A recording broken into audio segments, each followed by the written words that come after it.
what happens if I flip the brim? Oh my god, now it's one of those 90s hats.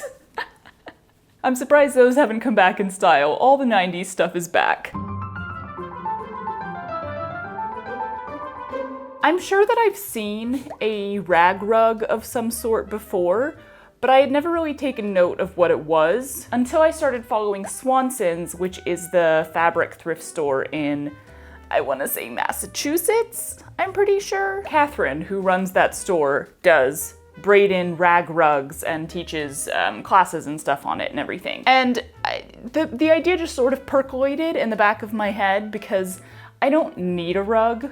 So it's like a cool concept and it's something that I'd like to try, but I don't need a rug. However, a while back, I thought, hey, what if you took a braided rag rug style idea, technique, and you made a hat out of it? I don't know, the idea is stuck in my head now. I think it would be fun and funny, so we're gonna try it. The concept is that you're using up old fabric of some kind, so there were people who like cut up clothing or did it all out of t-shirts, but I'm just gonna use cabbage, which means this is a great time.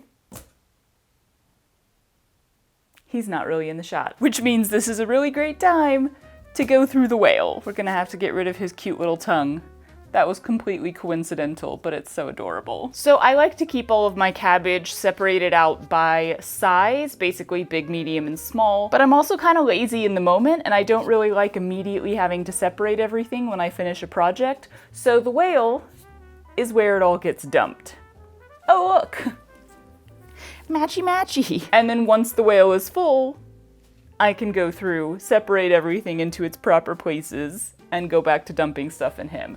By the way, I asked for names for him a while back and then never told you guys what I chose. That's because you guys gave me way too many good ones. I chose a name for Cantaloupe, I chose a name for all my plants, but there were too many good ones. I could not choose my favorite, so that is why he remains nameless for me.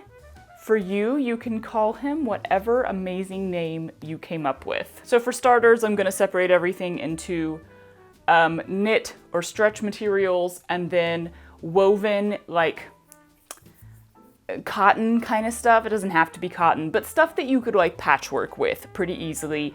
And then the third category is woven, but like specialty stuff that is slippery, shiny, sheer, etc.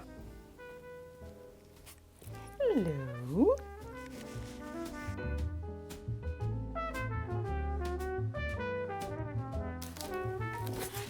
Yeah. Well, that was a bit of a journey through this year's projects. Small scraps, both the knit, woven, all of the categories get put in this bag. They are too small to really do anything with except creative scrap projects. Medium scraps are things that I could potentially get a pocket, a patch, some binding, something like that out of, and they have other containers. So now I split this up. Woo! Is that a spider?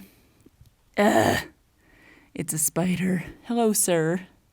It's dead. Medium. I could potentially get something out of that. Small. I cannot.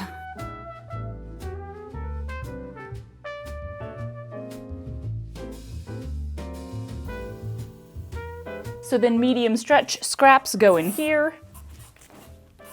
Medium specialty woven goes in here.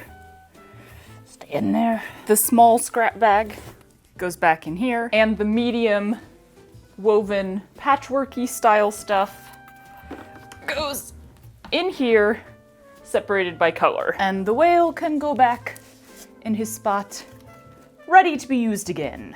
So the scraps I'm gonna be using for now are the specialty woven ones, which is great because they're the hardest ones for me to figure out how to use. Let me grab my coffee and let's head out to the dining table slash cutting table. It's really much more of a cutting table than a dining table. We rarely eat there. But on the way, let's make a pit stop in the bedroom. I'm planning to finally renovate this guest bedroom soon, so what better timing could there be for this video to be sponsored by Birch Living? A new mattress is a fabulous, first step in the process. Birch makes mattresses with organic cotton and wool and 100% natural latex, all sourced responsibly. Their mattresses are GOTS and GreenGuard Gold certified, which means they are free from polyurethane foams that can cause harmful off-gassing, and because it can be detrimental to your health, they construct their mattresses with no fiberglass. In fact, they even have their own manufacturing facility entirely free from fiberglass-containing products. Those organic materials are great for regulating body temperature. Super helpful if you've got a warm sleeper in the family. It's Matt, he's a furnace. And the wool in these mattresses makes them both allergen and mildew resistant. Birch sent me their Luxe Natural Mattress with targeted lumbar support, delivered right to my door with free shipping in the US, and good lord, it's comfy. Unpacking it was not only super easy, it was also incredibly satisfying to watch it spring to life again. And if you need a hand, they offer in-home setup and removal of your old mattress to make the whole experience as convenient as possible. Oh, we gotta turn it. Mattress ASMR.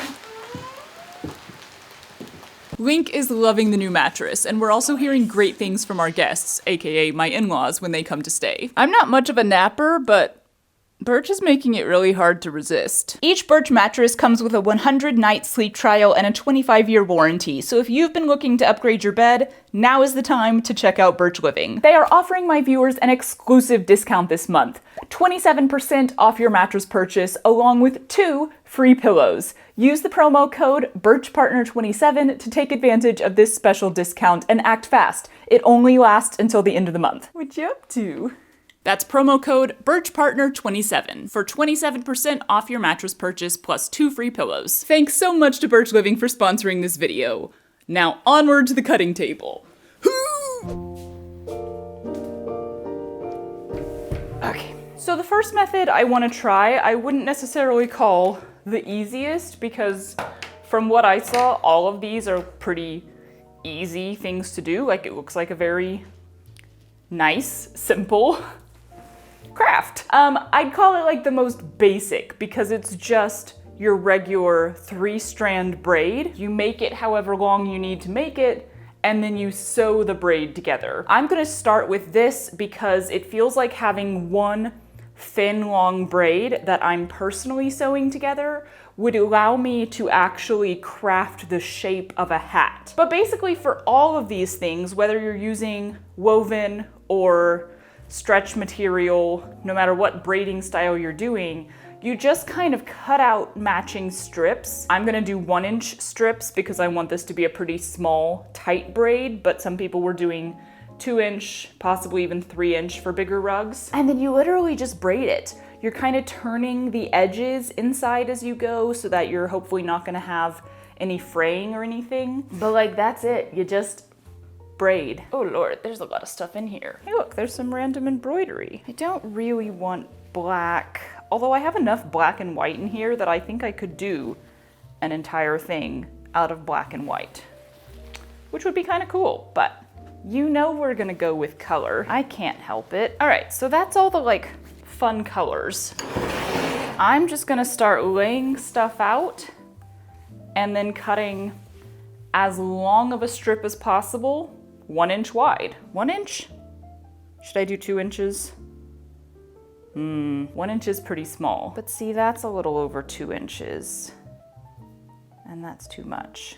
No, I should do 1 inch. Again, I'm going for a small braid here. And I'm using all of these very light woven fabrics specifically because I'm trying to make a hat.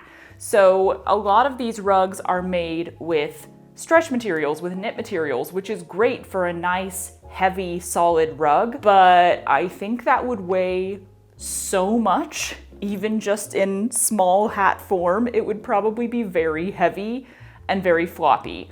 Even with the woven stuff, I think I might have to wire the rim of the hat, which is fine. I have wire, we can do that. But yeah, it seemed wisest to start with the lightest possible fabrics so that this hat can actually sit on someone's head, my head, without crushing their skull. Let's cut a bunch of stuff. Woo! This is where having a rotary cutter would be very helpful. And everyone in the comments is gonna absolutely freak out that I'm sitting here cutting strips of fabric with regular scissors. As usual, I will say, it's okay. You don't need to freak out on my behalf. I'm okay using scissors. Also, I love a project like this because You don't have to be that picky. It's okay if your strips aren't perfectly straight. It's okay if sometimes they're 1.25 inches wide. It doesn't matter. Okay, there we go. Now we just do that a lot more.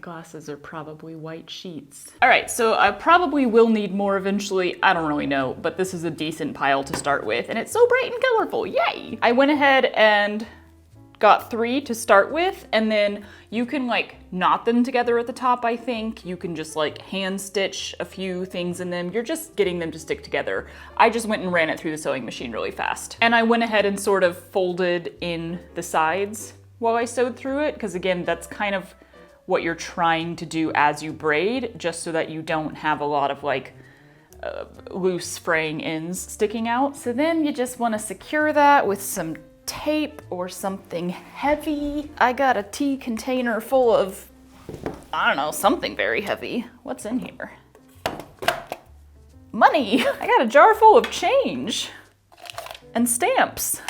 I guess it's there for emergencies, you know, if you need $6 in pennies and nickels, or something to hold your stuff down. Oh, well, that's just gonna block the view. You should come around this side anyway. Yeah, and then you just braid like a normal 3-strand braid. The beginning is a little weird. I mean, I do think the joy of doing this with knit materials is that you just don't have to worry about any fraying. So again, if you're making a full rug, and you want something nice and heavy and sturdy, that definitely makes more sense. Just not for a hat. I am loving these colors together though. I mean, I also think it's somewhat a good idea to not do too long of strips, just because the more you're handling it, the more it is gonna fray if it's a fraying kind of fabric. But I can also go back and trim off some of these, and once it's all sewn together, there's not really gonna be space for any of that to come off. I think I could have done a better job of turning the stuff inside, especially the blue one. I think I did okay on the purple and the pink, but the blue one, I didn't turn the edges in very well. Do I have like a clip? I'm gonna throw a chip clip on the end for whenever I need to hold the braid where it is. Boom. Okay, so once you get to the end of a strip, my pink one is about to run out here, you just have to attach another one and keep going. There were, pardon me while I burp in the middle of that statement, there were a couple ways that people said you could do it. You could literally just sew them together, but like, I'm not gonna bother doing that. You can kind of just wrap them around each other and keep braiding, which will work perfectly fine because there should be enough tension on the braid itself to keep that from ever coming undone. But I did like this fun little method that some people had. You just fold over the end of your new strip, put a little vertical slit in it, like so, and then you do that same thing to the end of your running out one. The piece that's running out goes through the hole of the new piece.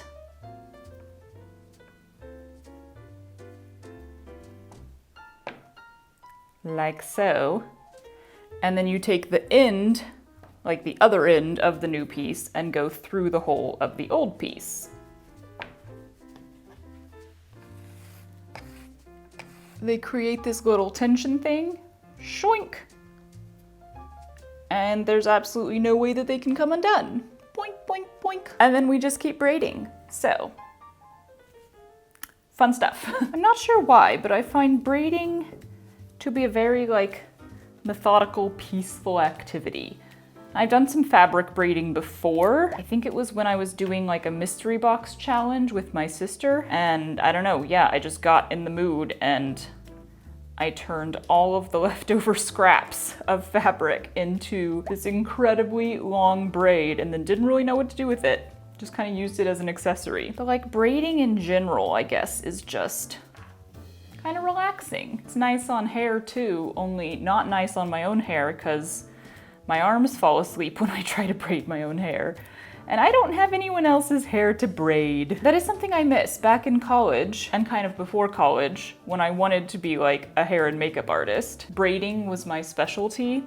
So anytime that I could work some like really cool braided hair design into a character for a show we were doing, so perfect. There was this one girl at college who had the most gorgeous, long, thick, red hair, like down to her waist, hips maybe even. So long, so perfect for braiding. And I did this incredible like twisted braid that came up into a bun that was off-centered on the side of her head kind of thing one time as like a test for a show that we were doing for a character she was playing. It looked so cool. And then the director came in and was like, she's a squirrel. So no, that very cool braid is not quite right for the character. And I was like, no, I just want to braid hair. Okay, so I will say this little making holes method of connecting two pieces is probably better when you're doing a bit of a thicker braid, because here, like, it just so happened to not fall in a great place, and I can't really get rid of it. It will be fine because once you sew the two braids together, it will fall on the back, but if that had happened to fall on the front, there really wouldn't have been much that I could do to cover it up. If you're doing a really thin braid like this, just the wrapping around each other kind of method is probably the best one. I'll try that on the next one.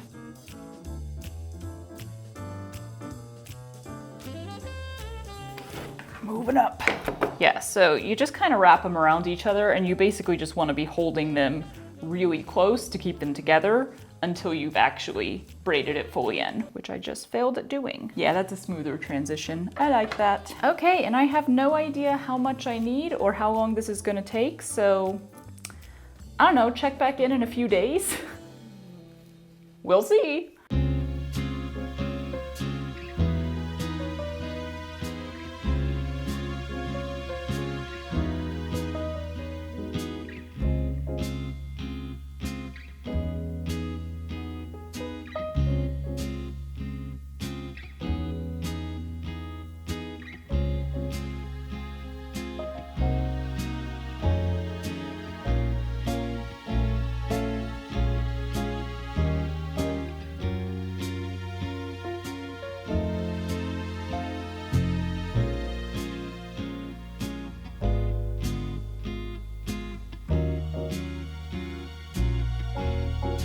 So, turns out that's pretty addicting. I have 80 feet of braid. If you are making a flat rug, you can stitch this together on a sewing machine just using a zigzag stitch, and that just sort of adds to the design of it all. Because I'm making a shaped thing, I'm gonna be hand stitching it all together, which you could also do if you're doing it flat. Where's my end? I had my end. There's my end. I'm using, I don't think this is buttonhole thread. Maybe it is.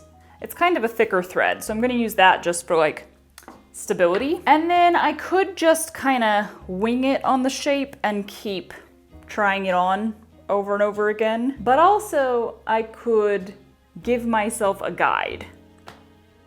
Let's go get some bowls. Ow! One of these has to be the perfect size for my head, in theory.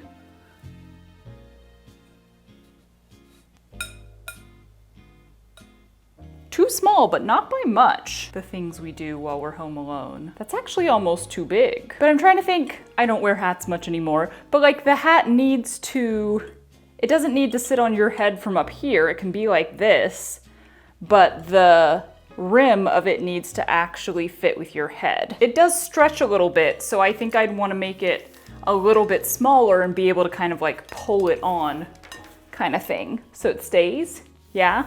How do hats work? 22, 28. Ooh, that is too big. So despite feeling too small, I think this is actually perfect. It's just gonna need to be longer than that. Like the the top of the hat. The bowl of the hat? Is it called a bowl of the hat? The crown? I feel like it's called the crown. It'll need to be like bigger than this, taller than this, but I think this is actually a good size. Back to the kitchen. So this should just provide a bit of guidance as I'm going. I'm gonna take the end and just start to coil it up, and going from the back so that the stitching doesn't show as much as possible. Just gonna start like randomly stitching it together. Okay, we have the beginning of the coil. I don't know why I'm doing this standing up.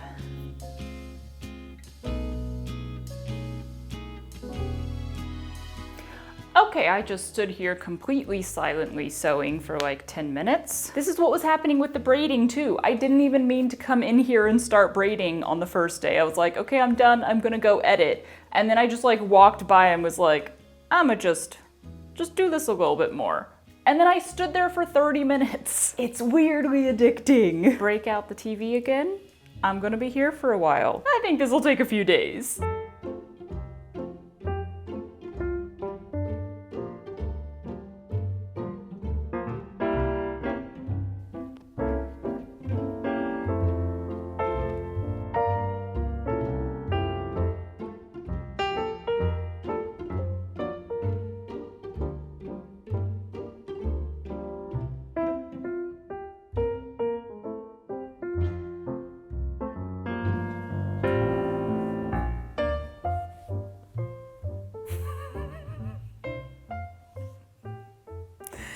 All right, well, several hours of sewing later, this is where we are. I gotta trust the process on this one, y'all. When you don't have a brim on a hat, it automatically looks really dumb. And I'm having trouble figuring out how tall it needs to be. Like, I'm kind of going like sun hat vibes. So this is probably fine. I'm trying to imagine a brim.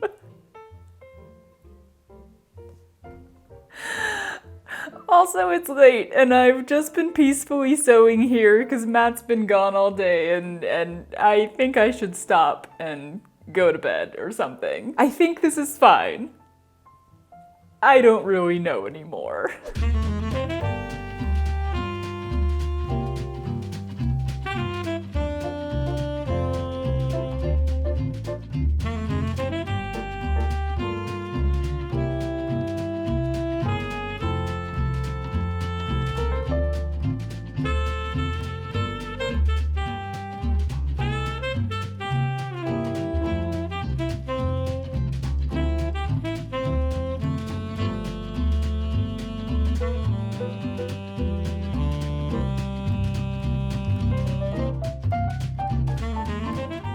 So we're running into a bit of a problem, which is that because I have a crown on the hat, I found a perfect bowl to fit it, but I can't sew the brim flat, obviously, because there's a crown, and I want to be sewing it from the underside so that the stitches don't show.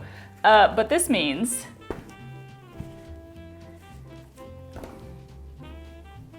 that it is not laying flat, because I think I'm pulling the stitches a little too tight, so it's like, it's just done too tight. It needs to be looser. Okay, actually, it's kind of a giant bucket hat. So the question is it okay when I wear it? Because do I want to undo all of this? Not really. I mean, it's kind of fun. It's a little less sun hat and a little more bucket hatty. I've still got, I don't know, maybe like 15 feet left to go. If I do much more though, and the brim is facing down like this, I'm just not gonna be able to see. It does fit my head though, like really well, which is surprising because I thought it was too small. Do I keep going? Or do I undo it and try to do the brim flat? I gotta go look in a mirror. Let me take my tail. Oh, Lord. I'll be back. What you doing, little potato? You know what? I think I'm gonna go with it and just keep going. It's kind of funny. And like, I don't know. This was all just a fun experiment anyway. It's pretty comfy though. As far as like, do I think this makes a good hat? Material-wise, yeah, I kinda do. But if you're trying to make a rug that's flat, that's a good note that like, make sure you're actually sewing it flat, because otherwise it's just so easy to be lightly pulling it tighter than it should be, and then it starts to not be flat. Let me see if I can get the rest of this on here. I definitely don't think I need any more, so I might go ahead and finish off the end, but I'll see if I can finish sewing this tonight, and then we'll take a look at how it looks. I don't know, y'all. I really don't know. It's gonna be hilariously adorable. That I am pretty sure of.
Y'all, I don't think I've ever had so much fun with something that is technically a giant fail. I mean, look at that. It's so pretty. So here's what I've learned. 1, I love braiding fabric. Definitely want to do that again some other time, sometime soon. It didn't even use that many scraps, so you don't have to have like a huge collection of scraps. I got 80 feet of fabric braid out of, I don't know, like a decent pile. You just kind of need to be able to make decent sized strips out of it. But you don't necessarily need them to be like 6 feet long, because the longer they are, the more they fray. Unless you're doing, wow, words just left me. Stretch material that doesn't fray, in which case, sure, do super long. Anyway, my point is, I really like fabric braiding. I'm really curious what else you could make with it. I definitely think going with really light woven fabrics is the way to go if you want to make any kind of garment out of it. This is pretty light. If this was made out of knit, it would be super heavy. But this is, I'd say maybe a pound tops. Probably not even that. And it's so cool. Other thing I learned is if you are going to do a hat, I think it's smarter to do the brim and the crown separately, unless you can come up with some sort of contraption setup where you can have the hat upside down and the crown still, you know, supported down below like it needs to be, but then your top part supported flat. Like you need a big flat thing with a hole in the center that is exactly the size of the crown. That's pretty specific. I don't feel like anyone really has that, and like making something like that for one project would be a bit over the top, hence the reason I didn't. But as I learned, if your fabric or if your braids are not flat when you're sewing them together, they are not gonna be flat when you're done. They are automatically gonna go in the direction that you were sewing them. So I think it's really important to make sure that they are fully flat while you're sewing them together so that you're not pulling them too tight, because yeah, I mean, that's why it's the shape that it is. Which turns it into this like art piece style hat, I think. I don't know, I was taking photos of it and I was like, why does this look like an editorial or something? Like I could see somebody wearing this on a runway or in some sort of editorial shoot where you're like, that's the dumbest thing I've ever seen, and yet it looks kind of cool. How about I just make the dumbest, weirdest, silliest looking stuff ever and then just take pictures of it that make it look like it's cool, even though it's actually really, really dumb and silly. That's the best part of making stuff in general. Sometimes you make a great dress or a great jumpsuit that you're gonna wear every day, and sometimes you make a very silly hat, and both are good. But yeah, in the future, if I was making another hat, I think I would just build the crown out of one braid by itself, and then build the brim nice and flat out of a second braid, and then just sew them together. And it would look exactly the same, because that's all that's happening here anyways. They're just sewn together. Look at that fun shape. See, what else could you make? Ugh, I kind of want to make like a whole cape. That would be heavy. Even using the light fabrics, that'd be pretty heavy. But also, there's a whole other world of methods by which to do this. All of the no-sew methods. I was kind of thinking maybe I'll try to do something with them in this video, but this turned out to be plenty. And also I haven't quite figured out how to translate the no-sew methods into a garment. I think maybe I could do it as like a bag, but because you're weaving all of the new pieces of braid into the old pieces of braid, you don't necessarily have to do it circular. It could be oval, you could even try to square it out, but you have to build it from the inside out. I'm just not really sure what you could make out of it that is not a flat rug. If anyone has ideas, let me know, because that I still want to try. I do want to try the no-sew actual like braid in rug method. If anyone makes a rag rug hat, especially if you do it better than me, which I think you can, I don't know, tag me on Instagram, show it to me, because I'm really interested to see. I bet you could make like a witch hat, you could make a big sun hat. Oh, I will say that if my brim had not ended up curled inward, if it had ended up nice and flat, I was gonna put wire around the very last one, like hide it in between two rows. And I think that would have made the brim actually stand out and be like bendable in like a dramatic sun hat form. So entirely an option. It just wouldn't have been worthwhile with my brim this shaped. Cause you know, it can't stand out. This is as far as it can go. It's been fun. Bye. Hello, are the aliens coming? Hi, ow, sorry. Do you want to wear a big old hat? Hat. Would you wear a hat? But yeah, do I have a hat? Yeah. Oh, I just realized my microphone is down there. No, no, don't do it. And I need to blow my nose.